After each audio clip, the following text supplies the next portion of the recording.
Tele Brasil Notícias.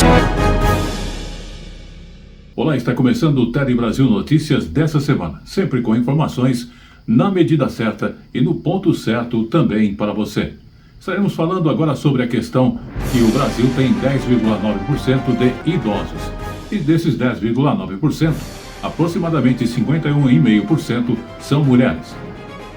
Também estaremos abordando uma questão polêmica que aconteceu essa semana, se bem que já se mudou-se alguns critérios. O STF que permitiu a tomada de imóveis sem o devido processo na Justiça. Também estaremos falando da questão da educação. Parece que vem aí uma proposta de reforma do ensino médio. Tudo isso e muito mais dentro do Tele Brasil Notícias dessa semana. Lembrando que você nos acompanha também através do Facebook ou YouTube, Jornal Tele Brasil Notícias. Notícias impressas nós falamos sempre, temos o Facebook, a Hora da Notícia e também os sites referidos a isso. E vamos agora à edição desta semana, feita especialmente para você. No ar.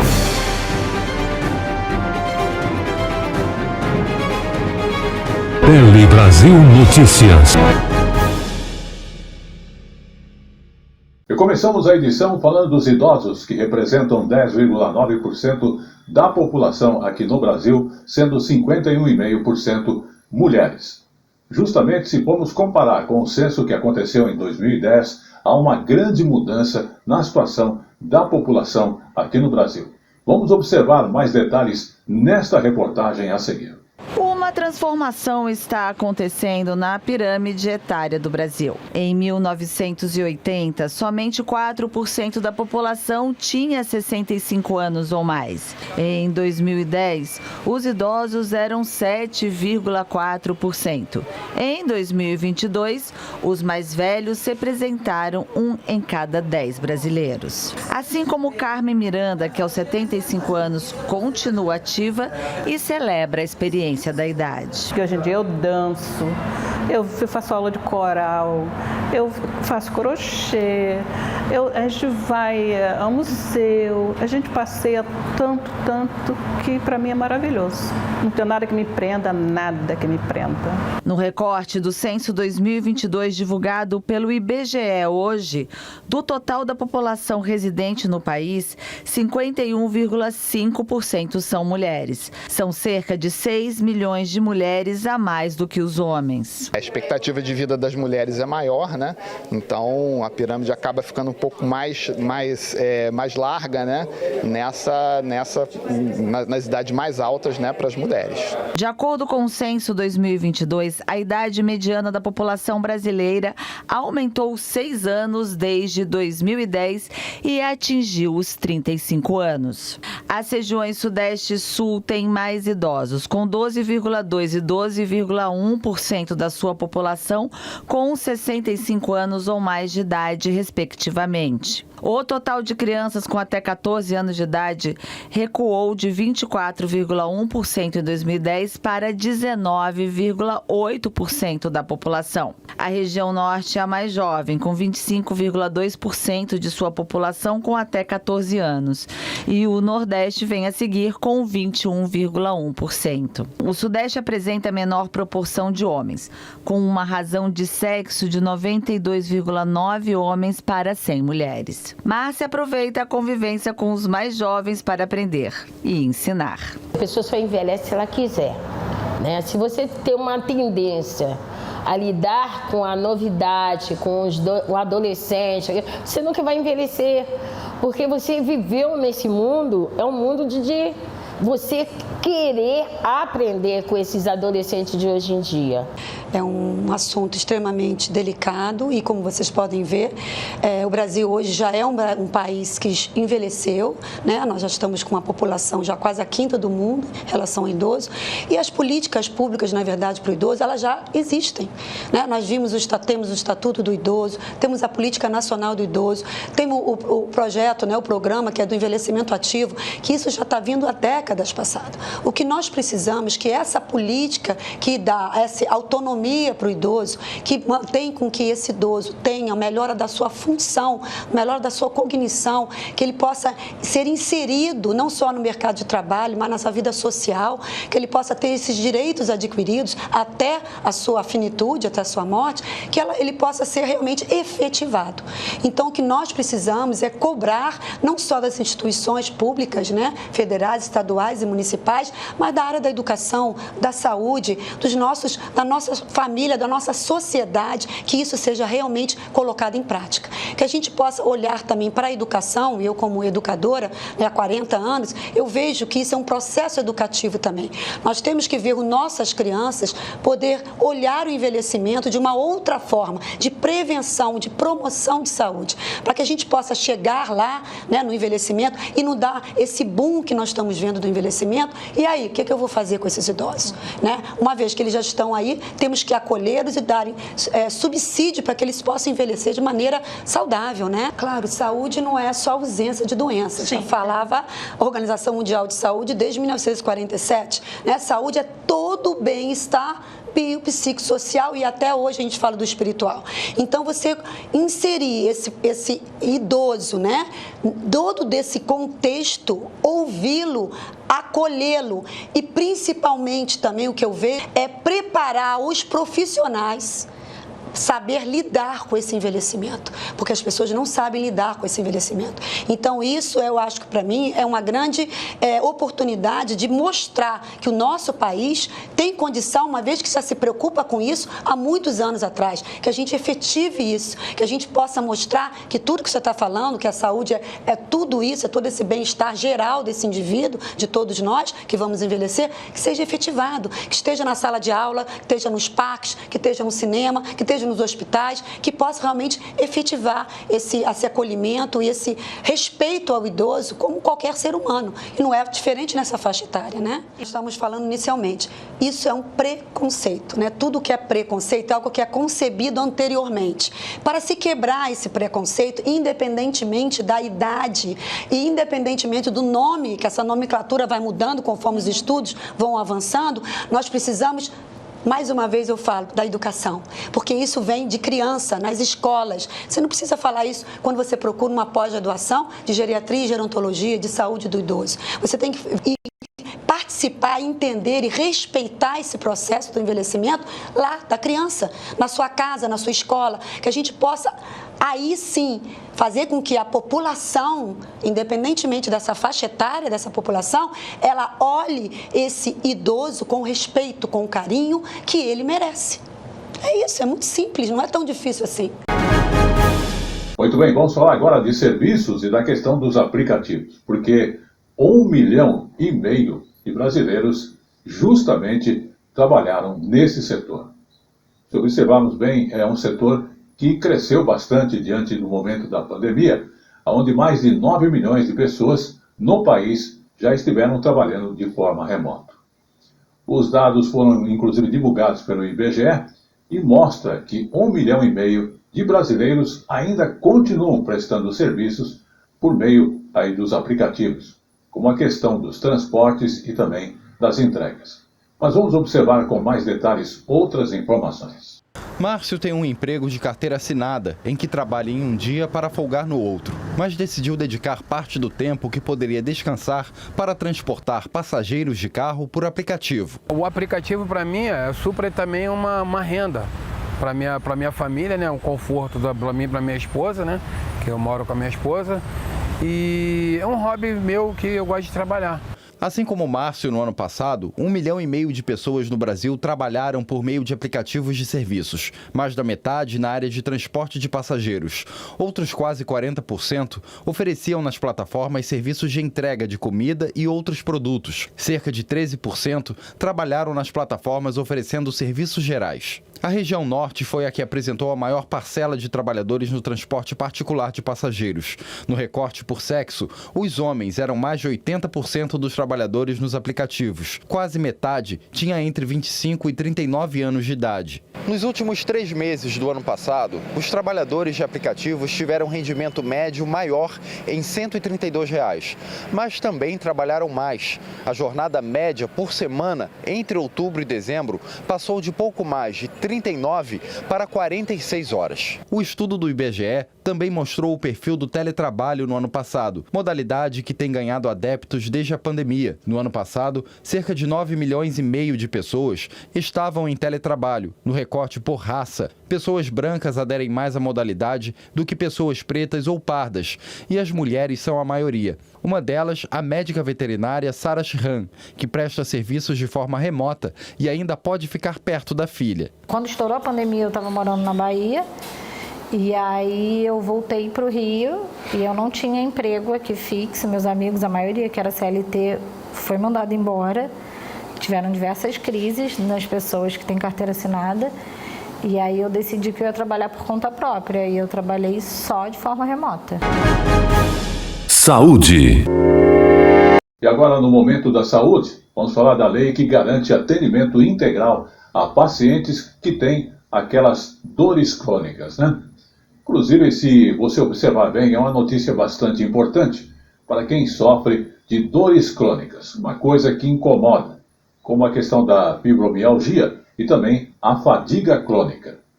Inclusive, é um momento importante em que é sancionada esta lei, porque ela garante o atendimento integral pelo SUS a pacientes justamente que têm esses diagnósticos, né? A lei também entra em vigor em 180 dias, por isso não perca o prazo. E vai estabelecer também o acompanhamento nutricional e uma coisa mais importante, que é o fornecimento de medicações que acabam tendo um custo alto para que você possa estar se tratando. Vamos observar. Uma enxaqueca que não passava e provocava uma nuvem mental fez Anderson procurar um médico 15 anos atrás. Eram os primeiros sintomas de uma doença. Estava em casa, não consegui levantar, as pernas tremendo, com muitas dores no corpo, uma fadiga enorme. Isso às 9 horas da manhã. Acabei indo, né, ao médico.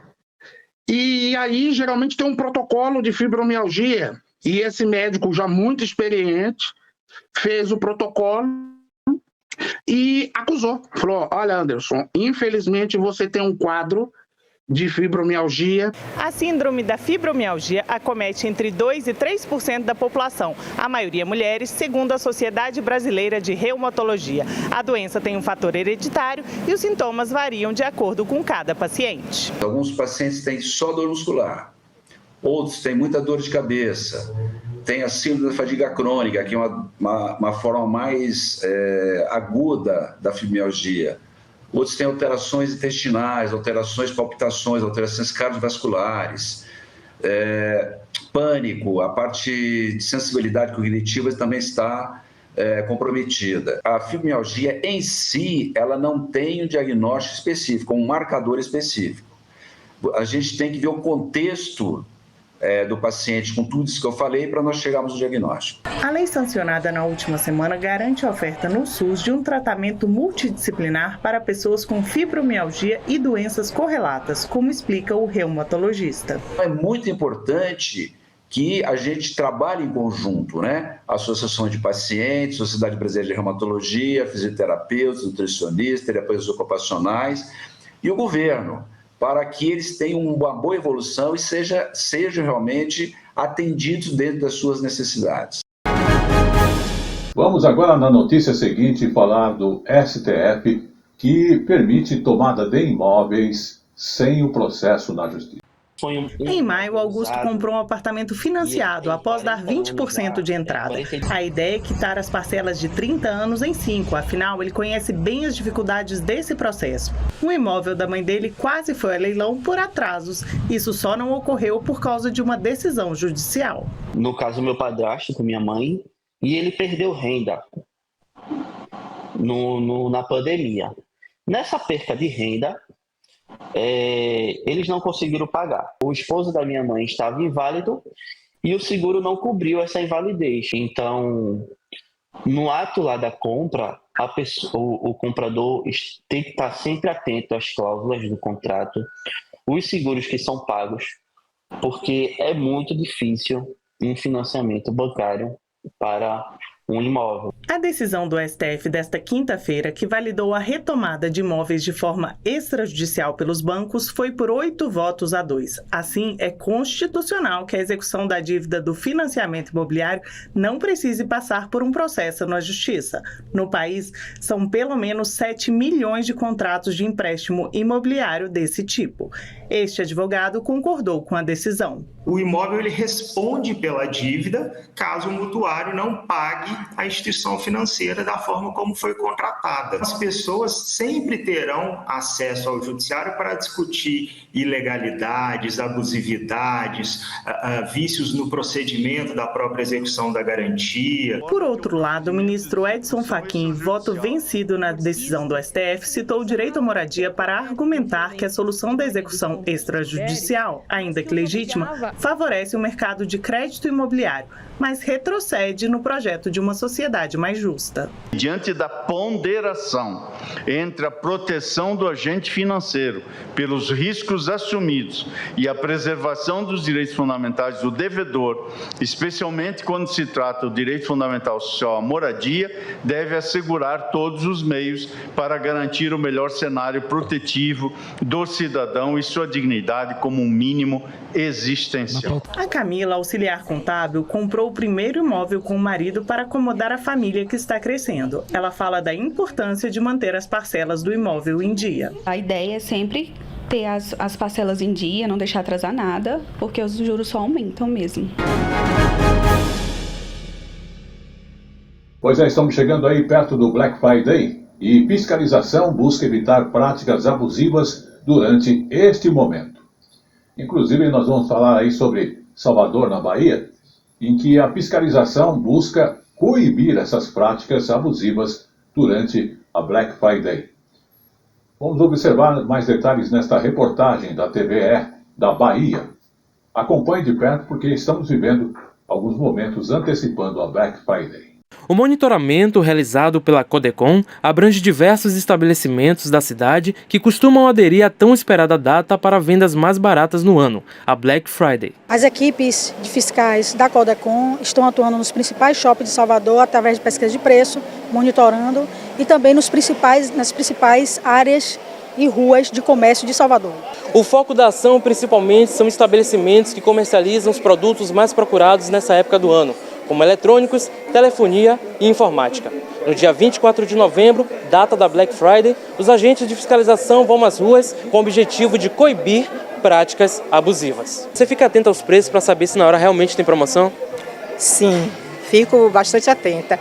E já estou aqui com minha agenda aqui anotando para ver se realmente vai ter promoção. Se vai ter um descontozinho, né? Que esperamos isso. Black Friday chegando, tem que ficar atento aos preços para saber se realmente vai ter promoção no dia, né?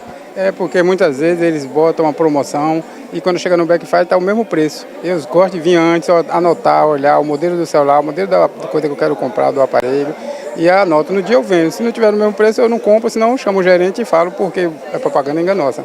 A representante da Codecon reforça os cuidados que o consumidor precisa ter antes de adquirir um produto, tanto em lojas físicas quanto pela internet. É importante que o consumidor, se ele tiver interesse de comprar algum produto no dia da Black Friday, ele já comece a fazer a pesquisa de preço dele agora e faça uma comparação no dia 24 de novembro, para ele poder comparar se realmente aquele produto está com preço a menor ou não.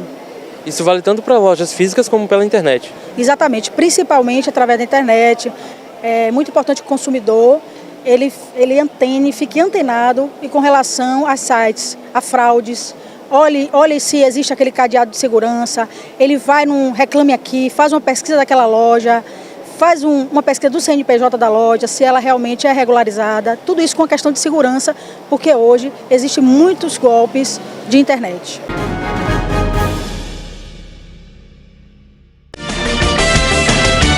A informação na medida certa que você gosta. Um telejornalismo dinâmico, nacional e regional. Jornal Tele Brasil Notícias. A informação na medida certa que você gosta. E chegou agora no Tele Brasil Notícias o nosso Momento Jurídico. Momento jurídico fala dos bancos que respondem por vazamento de dados que resultam em aplicação de golpes do boleto contra o cliente. Banco responde por vazamento de dados que resultou em aplicação do golpe do boleto contra cliente, decide terceira turma do Superior Tribunal de Justiça. Ele é um documento para facilitar o pagamento, mas o boleto tem se transformado no vilão de muitos consumidores. Tudo por conta do chamado golpe do boleto falso. Nesse tipo de estelionato, golpistas se passam por funcionários de um banco e emitem boleto falso para receberem indevidamente o pagamento feito pelo cliente. O diretor da Secretaria Nacional do Consumidor, Vitor Hugo do Amaral Ferreira, explica que é preciso estar atento a alguns detalhes da cobrança para não cair no golpe. Se ele receber um boleto que não está na sua programação, ele precisa, e essa é a cautela do consumidor, entrar em contato com a instituição que ele está cobrando, né? Não fazer o pagamento desse boleto sem fazer o contato com a instituição. E quando eu falo contato com a instituição, muitas vezes o telefone que pode constar no próprio boleto é um telefone que está vinculado à fraude. Apesar do alerta, o diretor admite que os criminosos têm cada vez mais aplicado golpes sofisticados que dificultam a identificação do crime de maneira fácil. Nós vamos reforçar aqui uma razão de existência do próprio Código de Defesa do Consumidor, que é o reconhecimento da vulnerabilidade do consumidor. Então, esses golpes, essas fraudes, elas são cada vez mais bem elaboradas, né? E eu não posso exigir do consumidor uma prudência em identificar números do código de barra que possam ser ou não de determinada instituição financeira. Em um processo julgado pelo STJ, a cliente encaminhou um e-mail para o banco solicitando informações sobre como quitar a operação.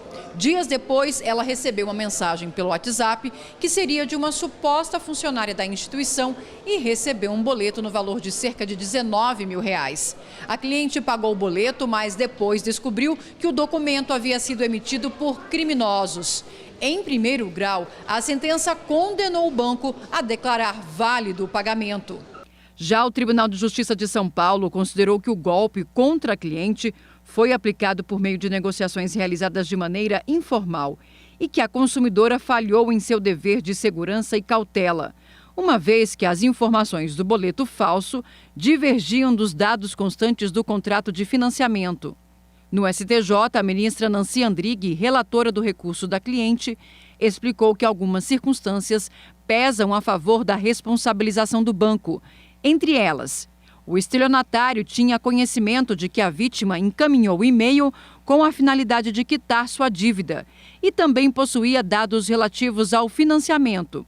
Essas informações, sobretudo os dados pessoais bancários, são sigilosas. Com isso, a terceira turma entendeu que a instituição financeira responde pelo vazamento de dados pessoais sigilosos do consumidor e reformaram o acórdão do TJ de São Paulo para reestabelecer a sentença, que condenou o banco a declarar válido o pagamento realizado por meio de boleto fraudado. Os ministros também determinaram a devolução à cliente de parcelas pagas indevidamente em contrato de financiamento. Muito bem, vamos falar agora dos idosos e a questão da educação. É isso mesmo. A educação cresce o número, então, de idosos nas universidades. Será que existe uma idade ideal para começar uma graduação? Números do Instituto Nacional de Estudos e Pesquisas Educacionais Anísio Teixeira apontam que cada vez mais idosos estão enfrentando o desafio. O número de alunos com mais de 60 anos que concluiu o ensino superior cresceu mais de 50% no país entre 2012 e 2021, segundo o INEP. A Universidade Federal do Rio de Janeiro, a UFRJ, já reflete essa mudança. Sandra, estudante de 64 anos que mora no próprio campus da universidade, tem paixão por livros desde a infância. Hoje ela cursa licenciatura em letras, mas por muitos anos adiou o sonho para garantir o sustento. Eu não tinha acesso a material de leitura. A leitura era trabalhar e tentar sobreviver, enfim, todas as lutas que são muito comuns para as mulheres mais pobres. Para Sandra, não há hora melhor para começar a trabalhar na área que ama, educação. Talvez eu também tenha coisas demais a oferecer, porque eu não tenho mais as pressões de uma pessoa jovem que está numa formação continuada, talvez, né, que tem família. E a docência, para mim, foi a maior surpresa da minha vida, porque eu descobri um campo, uma coisa maravilhosa que é estar em sala de aula. Segundo dados aqui da UFRJ, 326 alunos com mais de 60 anos, assim como Sandra, estão cursando a graduação. Os alunos da faixa etária de 61 a 70 anos correspondem hoje a 0,42% dos matriculados na UFRJ. Entre os cursos de maior procura, entre eles estão os de educação à distância, como licenciatura em Física e licenciatura em Ciências Biológicas. A vice-reitora e também professora da UFRJ, Cássia Curantucci, acredita que os alunos que ingressaram na universidade após os 60 inspiram os mais novos. Alguns estudantes que eu conheço acima de 70 anos são aqueles que já escreveram livros, que já têm uma vida assim muito rica. Isso às vezes serve até de incentivo para os outros estudantes que muitas vezes se sentem assim cansados com pouca idade. Vamos falar agora da educação infantil, porque 24% das crianças acessam a internet antes dos 6 anos. Acredite se quiser, é uma informação bastante importante. E também é um alerta. As crianças brasileiras estão acessando a internet mais cedo, cada vez mais. Uma pesquisa que foi lançada, inclusive, na última quarta-feira, revela que em 2015, de lá para cá, dobrou-se a proporção de crianças até 6 anos que se conectam, então, às redes pela primeira vez. E aí que a coisa se preocupa, né? Porque a maior exposição traz riscos a essa criança. 16% das crianças e adolescentes conectados, inclusive, confirmam que já receberam mensagem com conteúdo sexual. Nós vamos observar esse detalhe nesta matéria, porque é um assunto bastante também polêmico da educação familiar e dos filhos. Cuidar do que o filho vê na internet é preocupação desta mãe. Psicóloga, ela acredita que não pode faltar uma boa conversa. Saber o que tem, né, assistido, que joguinhos que tem jogado, e deixar um canal muito aberto para conversa, né, dizer o que é legal, o que não é. Pesquisa lançada nesta quarta-feira revela que 24% das crianças e adolescentes se conectaram à rede pela primeira vez até os 6 anos de idade. Em 2015, a proporção era de 11%. De acordo com a pesquisa TIC Kids Online, 95% das crianças e adolescentes de 9 a 17 anos utilizam a internet no Brasil. São 25 milhões de usuários nessa faixa etária. Outro dado trazido pelo levantamento é de que o celular continua sendo o principal dispositivo na utilização do acesso à internet. Desde 2019, houve um aumento também na utilização da televisão e uma redução no uso do computador. Administrar toda essa informação é muito complicado para um jovem, né? Para uma criança, para um jovem, né? Um pré-adolescente. Por isso é importante o acompanhamento dos pais. Tem que ser feitos os combinados, né? O tempo de uso, inclusive a gente tem pesquisas que mostram que o celular está atrapalhando, né, em sala de aula. Com a maior exposição, também aumentam os riscos. 16% dos entrevistados disseram já ter recebido mensagens com conteúdo sexual. Por outro lado, 74% disseram saber como denunciar conteúdo ofensivo. 76% sabem quais imagens pessoais podem ser compartilhadas. E 81% reconhecem quando alguém está sofrendo bullying. De acordo com a ONG SafeNet, as denúncias de imagens de abuso e exploração sexual infantil cresceram 84% na comparação com 2022. A melhor estratégia é o que a gente coloca como uma mediação ativa, que é participar do que a criança ou adolescente está realizando, acompanhar, dialogar, para que a partir daí consiga orientar, né, sobre condutas, né, e melhores práticas para que a criança ou adolescente tenha uma participação segura, né, e esteja protegido ao acessar conteúdos e serviços online.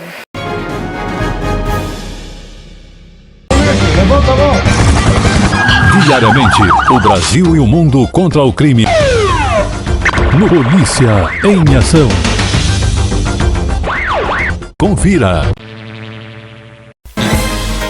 Este jornal tem o apoio de Paulo Silvason.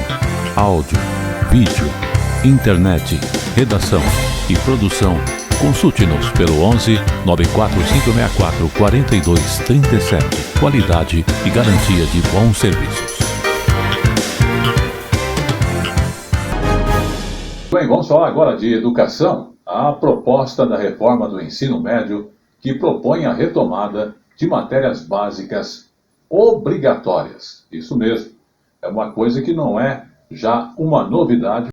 O projeto de lei que vai revisar o ensino médio foi encaminhado ao Congresso Nacional. Por agora, tudo permanece sem mudanças. O texto ainda precisa ser aprovado e também pode passar por alterações feitas ao longo da tramitação no Congresso Nacional. A expectativa é de que o novo modelo de ensino entre em vigor a partir de 2025. Com isso, as escolas ganham mais tempo para se adaptar. Na nova proposta, serão obrigatórias as disciplinas História, Geografia, Química, Física, Biologia, Matemática e as línguas portuguesa, inglesa e espanhola. O texto também prevê o aumento da carga horária do ensino médio de 1.800 horas para 2.400, sem a integração de um curso técnico. Em caso de escolas que também forneçam cursos técnicos, há a previsão de flexibilização de forma excepcional para 2.100 horas, desde que a formação tenha pelo menos 800 horas e seja regulamentada no Catálogo Nacional de Cursos Técnicos. O projeto de lei foi criado com a contribuição de estudantes e também usou como base documentos de entidades enviados ao MEC. O objetivo é corrigir falhas identificadas no modelo atual que podem fragilizar a formação dos alunos. E o Tele Brasil Notícias da semana está chegando ao seu final, agradecendo a sua audiência em qualquer parte do mundo ou no Brasil. E antes de encerrarmos mesmo, vamos falar aí sobre a questão da leitura, porque quase metade da população brasileira não tem o hábito de ler. Não esqueçamos que no último dia 29 de outubro foi comemorado o Dia Nacional do Livro aqui no Brasil, porém cerca de 44% da população não tem o hábito à leitura. Porém, bibliotecas públicas são uma opção para quem quer começar a ler com frequência. Vamos saber mais nesta reportagem da TV Pernambuco. De acordo com a publicação Retratos da Leitura no Brasil, 44% da população não lê e 30% afirmou que nunca comprou um livro na vida. Um índice negativo que exige uma série de ações para ser modificado. Lá nos países europeus, a televisão chegou depois que o ensino médio foi democratizado. E isso até hoje não aconteceu entre nós. O ensino médio de qualidade nós ainda não democratizamos. Então, os meios de comunicação mais modernos, né, chegaram quando a gente ainda não tinha confirmado e feito leitores reais. O livro é de uma importância fundamental. Lamentavelmente, falta muito ainda para se atingir um nível razoável de aceitação. As pessoas não gostam muito de ler, isso é uma verdade. E vão buscar coisas que sejam mais rápidas para a compreensão. E isso é fundamental, trazer o livro para a pessoa, falar do livro, comentar o livro, discutir o livro, levar o livro a uma categoria, a categoria que ele merece. Entre os espaços dedicados à literatura no estado está a Academia Pernambucana de Letras. A instituição conta com um acervo de mais de 30 mil volumes, onde se destacam a produção da literatura pernambucana. com acervo disponível ao público. A Biblioteca da Academia ela é formada por autores pernambucanos, livros de literatura e dos autores. E tem literatura do brasileira, literatura russa, inglesa, alemã. O acervo da Academia ele é aberto ao público em geral, né? Faz um cadastro aqui e pega empréstimo. A biblioteca funciona de segunda a sexta, das 9 às 17 horas.